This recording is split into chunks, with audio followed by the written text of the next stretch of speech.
Welcome to the More Demand podcast, where we help you generate more demand for your products and services.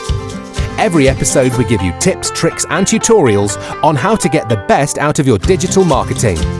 Less frustration, more demand. Here's your host Lawrence Howlett with this week's freshest tips. Hello and welcome to the More Demand podcast episode number 34. This week I have with me Ben Kolp from Orca Social.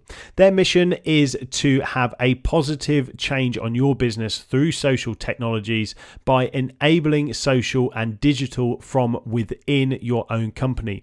Now I'm going to talk to Ben about loads of social media strategies and tactics and how you can use social media for more than just lead generation. We're going to talk about how you can use it for HR, how you can use it to spot efficiencies that you in your business. So, for example, shortcuts in your supply chain, how you can bring your customers into your social media networks, and how you can have internal social media networks as well to aid communication and strengthen your corporate brand as well.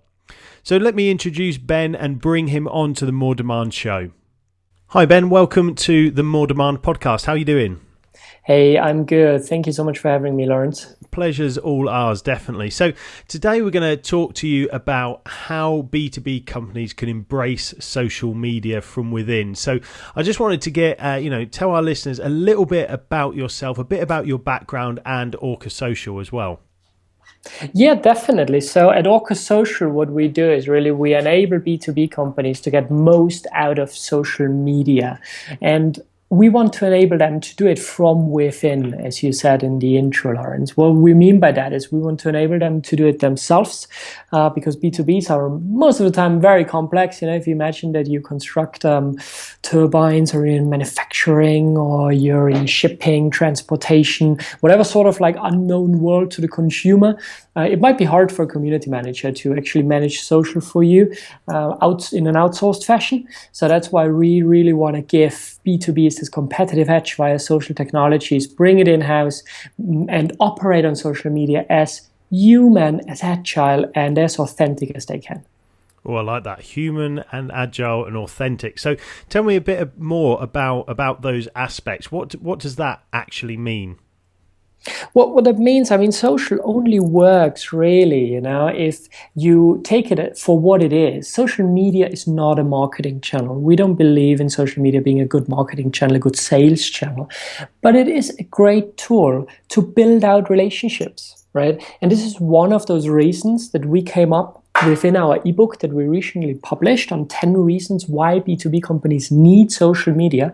One reason is to build lasting business relationships, right? It's a great tool just to interact with others out there. It's a great tool for salespeople to get into accounts, to create a first sort of touch without just picking up the phone and doing a cold call. Nobody likes a cold call, but people usually don't mind if you follow them on Twitter. They're actually happy to have more followers on Twitter, right? And if you do this wisely and just start engaging here and there, then you can maybe take it onto LinkedIn. And then from there, you can actually create an opportunity, right? So you will not kick off a deal, or you will not close a deal with a tweet, but you can certainly initiate opportunities. Yeah, and I think we use that quite a bit in more demand marketing, just to get guests on the show as well.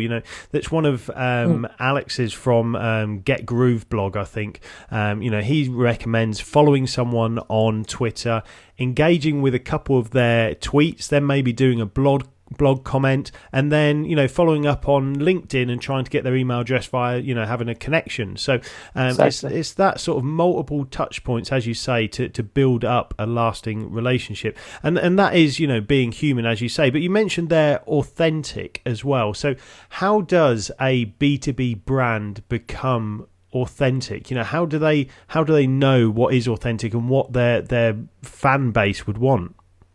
That's a really, really good point that you're making, Lawrence. And let me start with an example. We worked with a science-based company headquartered out of the Netherlands called DSM. And a couple of years back, they had a really big problem. They got so big and so complex via loads of acquisitions they did that stakeholders couldn't any longer explain what DSM was actually doing. Right. So what they did a massive rebranding exercises where they came up with a new brand promise, which was bright science, brighter living. That's pretty understandable, right? So they use science to improve our lives. All right, okay, so we know what they're all about.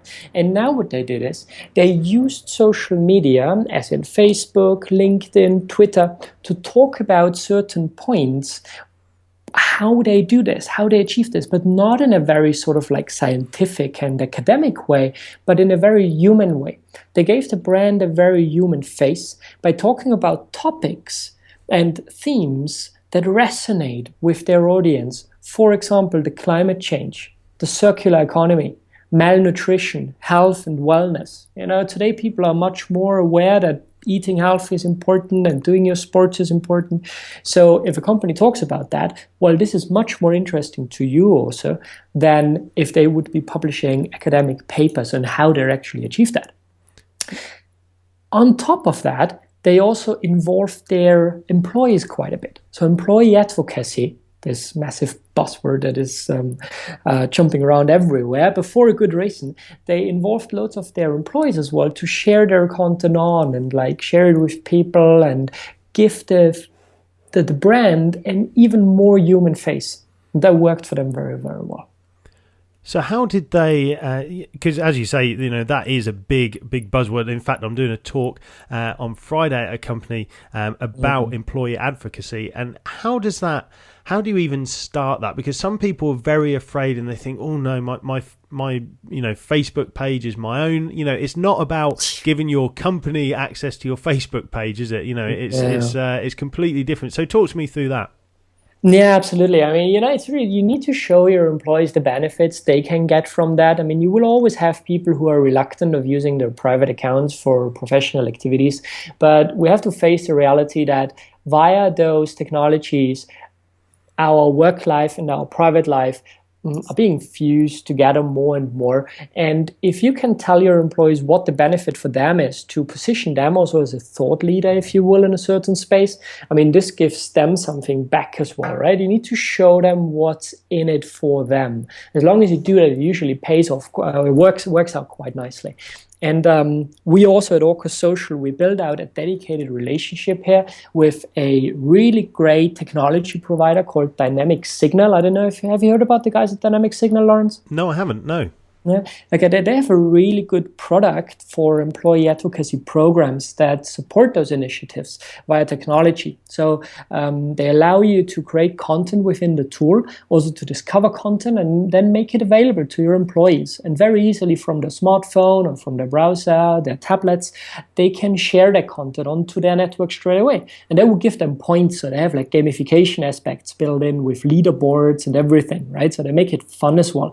And you could then as a company also think about certain incentives that you want to give to people if they do engage with the content and share it and bring it up in front of potential customers. So that's a really good way of starting such a program. Yeah, and I think that's point number 2 in the 10 reasons download that will be available along with this episode that you can go and grab a copy of. Creating a culture within the the company that enables you to have time to do that as well, because it does take you, if you're the boss man, if you like, out there, you do need to allow your employees time and the tools to be able to do that and not fear that they're going to post things that aren't maybe relevant or very PC even. How do you control that? Your employees might post something that isn't aligned with brand values, for example. Yeah, that's absolutely right. And the danger is always out there, right? And the problem is many companies out there don't even start those initiatives because they're afraid of those things. Now, I think social media is one of those tools that you just have to embrace because the value is so great, even though there's some risk involved. But as long as you keep monitoring it very closely, you can minimize that risk. And I think it's also important to educate your employees. I mean, the younger generation, if you will, I mean, for them, it's really natural and they know when they share something, who is it going to be visible to and all of that. But I mean, you especially need to take care of the, let's say, more seasoned employees that you have that might also want to jump onto that, but do not have as much experience. So make sure to come up with guidelines, for example, right? To show employees what is fit for purpose on social media, what is not. What happens if they put it onto their Facebook, if they put it onto their LinkedIn? How can they set their privacy settings accordingly? And what should they do if they basically made a mistake, right? I mean, just be open. You have to have this culture of openness. Otherwise, this is not going to work. Social is a very open matter. And if the culture is a very closed down one, then this is not going to make a good couple, right? And you need to allow mistakes as well, but then have something like a hotline where people can call in and say, hey, I screwed up. I'm sorry, I did this and that. How can I fix this, right? And then help them. Have training courses to avoid it up front, and so on and so forth.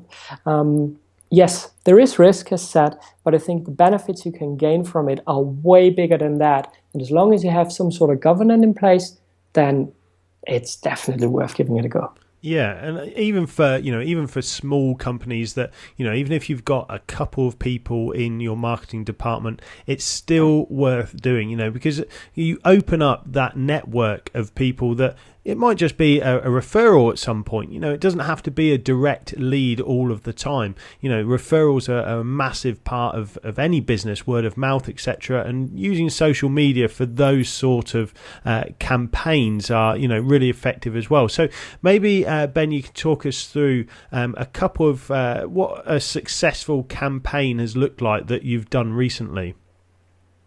Yeah, definitely. Let me give you an example of a company I spoke to recently. They're called Wärtsilä, right?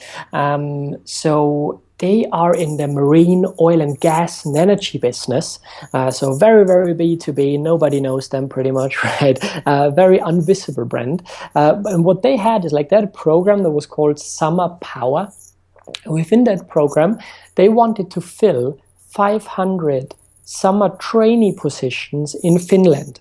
All right, so they wanted to find 500 young people to do a training program at their company in Finland. Now, they started a Facebook advertising campaign, and they attracted 103,000 people in only 1 month. Wow. And all it took them was 2,000 euros of Facebook advertising budget plus some really good images. So they're going to be getting shared a lot to get that reach up, I guess, because the 2,000 euros isn't going to spread that far in terms of reach, I guess. So it's then the snowball effect of the initial traction. That's absolutely right. Yeah. And this is an example I love in terms of HR. But then we said, okay, social is not a direct sales channel. But there's another cool example from Wärtsilä as well. They had a project going on called Project Fox for their energy solutions team. And that was basically kind of a social selling program, right, in the southwest of the USA. And they equipped their salespeople with social and digital tools. And from that program, they could track that the activity they did directly influenced 2 power plant deals, plus it increased the number of pipeline deals by 11 times. So that's impressive stats. So how did they do that? What sort of things were they putting out on the social media platforms? Specifically, have you got any examples of maybe some of the items that they were posting, or was it done in groups, or how did they sort of come up with that campaign? It was mainly thought leadership content, really, to show that their salespeople know what they're talking about.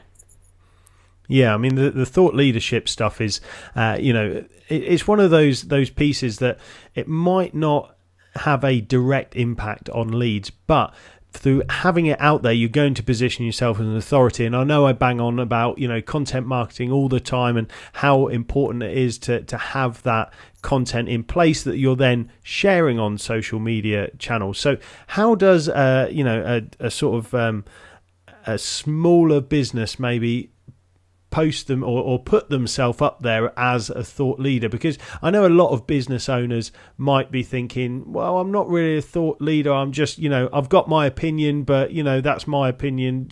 How do you get across that hurdle to say, no, my opinion counts? Yeah, that's a good one and a tricky one, but there are solutions to it. I mean, I would say the influencer marketing philosophy is a pretty good one, especially collaboration. Just like something we're doing here, Lawrence, to be honest, as well, right? I mean, by having you featuring me on your podcast, this is going to help me with my SEO, and it's going to help you while we're linking from my website to yours and the other way around. I mean, those kind of partnerships and relations, they really pay off. Just make sure that you're being featured on different blogs out there. Also, some customers of ours, the DSM example we mentioned in the past, they had their new brand image and this new brand promise, bright science, brighter living, all over their social media. But then they also made sure to be featured on the Huffington Post, in the Guardian, and all of those kind of like more newspaper kind of pages, where blog articles and newspaper articles are being published, and then refer back to their page again. All of this is going to help you also to get more and more visibility. So B2B social media campaigns can talk me through some of the things they can be used for. So you've talked about HR, which is something that a lot of people don't think about. They think, oh, we've just got to go to some of the big job board sites here in the UK, like Monster or Reed or places like that. But actually, you can do your recruitment through social media. You could do it through LinkedIn, headhunting. But what are some of the other, because I think a lot of people think, oh no, Facebook is not for B2B. I would say it definitely is. But what are some of the other campaign types maybe that B2Bs can do? Well, I mean, would you mind if I took the focus off the campaign type and maybe get to something else that is very often forgotten around social media and B2B? Yeah, absolutely. Yeah, go for it. Yeah, okay, thank you. So very often it is not just about social media as like in external social media being visible on Facebook or Twitter or LinkedIn, which is the first thing that comes to mind when you speak about social media. Therefore, very often we intentionally speak about social technologies, right? So social technologies and the concept of social communication is something that B2B companies really should embrace. And there we talk about simple stuff like an ESN, an enterprise social network, right? Instead of communicating via emails, linear communication between many, many people, why not adapting to this network communication that's going on in many companies and have a social network for the company? This can have loads of massive benefits. If you think about the supply chain, for example, then you can find shortcuts within your supply chain. This is another reason we describe in our ebook 10 reasons why B2B companies need social media. If you look at your own company in terms of how much time is spent in communication on email, if you put that onto a social network, then you can already improve communication there massively. But now if you broaden that even and give your customers or your suppliers even access to that social network, then you can really leverage synergies within the supply chain, shorten that down and save cost. I mean, that's what everybody in the end wants, right? So it's sorry, I just want to say. Yeah, no. I was going to just butt in and say, so how are some of the tactics? Is that, for example, using Facebook groups or creating a group on LinkedIn, or is that using something like Slack to create a channel, or how would you implement that? Yeah, it's the latter, actually, because a Facebook group, I mean, you can still close it down, or a LinkedIn group, right, to have it only available to members that you give it access to. But the idea really here is something that you can host internally for yourself, like use a solution like Slack, use something like Yammer, Oracle Social Network, or people even build something out on SharePoint. I mean, there's so many options to do that, and that's really the idea, I mean, there's so many great technology providers out there. Slack is especially one that we also use internally, and it's so easy to communicate. Yammer is what many of our customers use for bigger B2B organizations. organizations that works very, very well. And when you roll something like that out, then obviously this is sort of like a change in habits, a change in communication culture as well. So there we get back to that point that the culture within the company needs to allow something like a social network internally, right? Otherwise, people are just going to leave it, not touch it, because within the company, it is not accepted to say something publicly, or it could fall onto me as something negative, so I better don't touch it. And then often management wonders why nobody adopts the enterprise social network. Well, the problem is the culture, really, right? So start with the culture. Make sure your culture allows an ESN. Then implement the ESN. Start with a smaller pilot group, not a pirate group, but a pilot group, right? With people that are open to use it. You always have those sort of like first movers, right? Find those people within your company, do a project with them, communication purely on the ESN, and then make a case study out of it and show how greatly they collaborate and how greatly they communicate and how quickly they finish the project, and then show it to the ones that are maybe a little bit more sort of like skeptical. Yeah, and I know that I think there's a tenuous link here, but Apple, for example, in their Genius bars, in-store advisors, they have a culture of being able to say at any point during the day, I think you could have helped that customer in a better way by doing this. And it's that ability and that culture to have those open communication channels that just allow better collaboration. It's not pulling someone up and saying you didn't do it this way. It's just having that spin on it that allows people to communicate rather than just get their head down and stay exactly where they're not open to sharing those sort of ideas, I suppose. Absolutely, yeah. That's a really good example, Lawrence. So another point on here is number 9 is making your customers happy in the cheat sheet. So talk to us through how social media can help make our customers happy. Yeah, absolutely. So, I mean, the first use case that often comes to mind is like provide customer service via social channels, right? Many companies already do that, especially on Twitter. Now, for B2B, very often that doesn't really work. Right. Twitter is very public. Everybody can see everything out there. And for big deals, especially in B2B, it's maybe not the best channel. But what it is really good for, what social technologies, again, are really good for, is that you can have, for example, groups, as you mentioned before, Lawrence, groups that you can close and then open up to a specific group of customers that you want to give access to, and then gather their input. And find out what they actually want. You have to admit that the brightest minds do not always sit within your own boardroom, right? And like AstraZeneca, right? They, for example, they had a great initiative where people could put in and contribute to scientific research as their own ideas. ExxonMobil did something really similar. DSM is thinking of doing something similar as well, where people can just hand in their own papers and their own ideas on stuff that companies currently working on, and therefore get the input and make those people happy in the end, right? Because you let them contribute, and people very often want to contribute to things they care about. Right. So that works really, really well. And also, social listening plays a big role here. Right. There's so many great technologies out there now that allow you to listen into the social sphere and easily determine sentiment rates and the notion of messages. What is it that people talk about?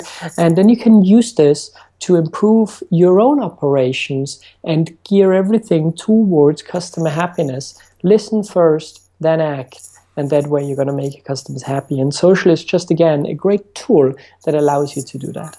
So you were talking there about sentiment grades, for example. Now I know a lot of people, when they're maybe developing a smaller set of products, they could go to somewhere like Amazon and check out the user ratings and see where people are having problems with certain products and then how to improve on those products. So I guess creating a group, like you said, if you're thinking of launching a product or an upgrade of a product, creating a Facebook group, inviting some of your best customers, your brand I can never say it. Evangelist. That is not how you say it. Evangelist. I can never pronounce that word. The people that like your product the most. That's what I'm going to say. Into that group, and then say, look, we're thinking about developing this. What are your thoughts? How would you make this product better? And then if they're also involved in that process, then selling that product to them is going to be a lot easier. Absolutely, yes. So that sort of reduces the time it takes to gather that feedback as well, I suppose. Yes, absolutely. And a good example also that you could check out is Polaris here. Polaris is a producer of ski-doos and that kind of things that you also wouldn't really buy as an end consumer. I mean, everybody wants a ski-doo and just a race up and down the mountain in the snow, right? Yeah. But usually you wouldn't really do it, and not everybody can allow it. So typically, also very B2B geared. They did loads of listening out there, and the funny thing is, like, one of the most mentioned words in the industry and around their brand was pink. And I thought, like, okay, everybody mentions pink and pink and pink here and pink there. And they started then talking to product management, and they actually came up with a pink colored design cover people could, or companies could, put onto their ski-doos in front of it to give it a different touch, just like you can buy those skins for your Mac, for example, to give it your own style, right? And that was massively successful. And then they also started to work with all sort of like charities. Pink always is when women fight against cancer or whatever, that comes up very often, right? And that was massive for them. And that leads into another point on the checklist, actually, Lawrence, which is CSR, right? Corporate social responsibility. That's a really big topic, and there's no better channel out there than social media to support your CSR programs. But not just for the sake of doing it and because people expect you to do it nowadays, but you have to find a value and align the cause you fight for with your values to make it really credible, right? And really care about it. Then do not consider CSR as a marketing campaign, right? That's often the problem. But really find something that you care about and contribute to that. And social media, again, can help you to get so much reach, to get all this good you're doing for society out there. Yeah, I think as you say, a lot of, well, I won't say a lot, a few companies will think, if I sponsor a particular charity, and they treat it like a marketing exercise, or, you have to do this, that sort of thing. But like you say, if you really, really care about your corporate responsibility, corporate social responsibility programs, that they can add so much in so many different ways to your company, I guess, more than just, the sort of feel-good factor for helping out a good cause. Absolutely, yeah. So with that CSR programs, how would you sort of get people started? Maybe if they're thinking about, should I have especially if they're a smaller business in the B2B space, how would they start a program like that or get involved? What sort of some of the steps that you would take? All right. So I think a good one would be to look at your business goals first of all. Look at your core story. What is your company all about, right? What do you care about as a company, and why are you here? What is it that gives you the right of existence on this planet as a company to start with? And then align any sort of like charitable program with those goals. Right. So once you've done that, what can then help you massively is, for example, and you don't necessarily need to be active about that. People go crazy when it's about charitable reasons and causes, right? So you could, for example, consider running a public LinkedIn group or a Facebook group, and just sort of like open this up, sponsor it as a host in there, give a comment now and then when necessary, but basically let people discuss a certain subject. Right. I remember a really good example that we had is that in shipping, a big problem in shipping is that those massive vessels, after some years, they need to be dismantled and recycled somehow. But that's a really big problem. We're talking about massive vessels here that can carry thousands of containers. Right, it's not that easy than just throwing it into a bin, and there's loads of discussion going on of people blaming shipping companies that they're not correctly dismantling old vessels. They don't retire them correctly. And an idea there would be that we discussed with many in the industry was like, okay, why not host an open discussion around this? Most shipping companies have a clear standpoint around this. They know there's a problem, they admit it, but they do things around it. So instead of allowing people spreading negative sentiment there around a subject that you actually do care about and do work about internally, why not take it external and let people contribute? And again, give you their thoughts, right? I mean, they could just help you to find the problem to the solution.